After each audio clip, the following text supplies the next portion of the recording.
Dans une démarche inclusive pour partager avec les populations les fondamentaux de la réforme sidérurgique rurale. Enfin, fondamentalement, c'est ça. L'atelier d'aujourd'hui a été très important parce que ça nous a permis de constater qu'il y a un énorme travail de communication à faire.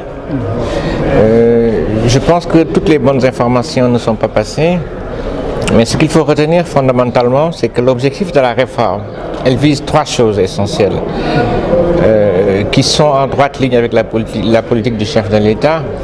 C'est un, assurer de l'eau potable aux populations, je parle bien de potabilité. Deux, rendre l'eau disponible.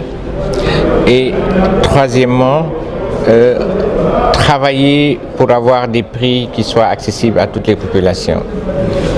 C'est normal qu'il y ait des inquiétudes. Nous ne sommes pas dans une démarche d'exclusion des Azuforts de cette zone qui ont fait un travail très important. Nous sommes dans une démarche de plutôt recentrer leur métier sur ce qu'ils savent faire de mieux, ça veut dire travailler avec les consommateurs. Arriver à ce que l'État optimise les forages. On dit toujours que l'État du Sénégal a un programme de 300 forages sur 5 ans.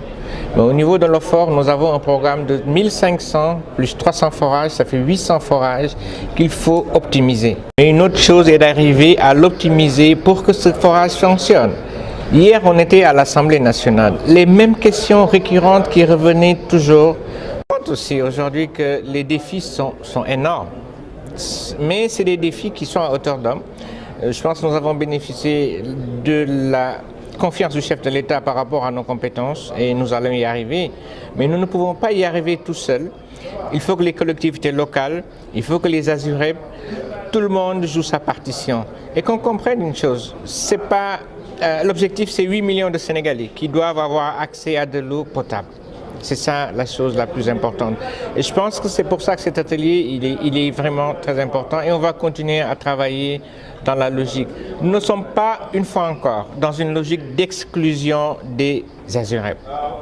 Nous sommes dans une logique de recentrer leur cœur de métier et d'arriver à gérer efficacement tout ce qui est production, tout ce qui est maintenance des équipements. Aujourd'hui, nous n'avons pas l'État. Nous n'avons pas la capacité de le faire aujourd'hui.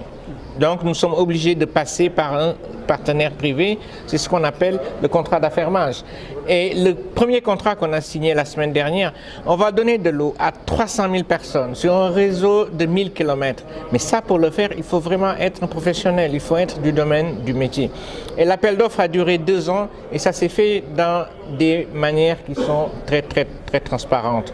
Peut-être que je vais laisser le fermier, le partenaire privé, et c'est vraiment un partenaire, c'est pas seulement quelqu'un qui est venu pour faire de l'affermage, on fait les tournées ensemble, on travaille ensemble, on fait la sensibilisation ensemble. Je pense qu'il va peut-être dire 2-3 mots pour mieux rassurer les populations.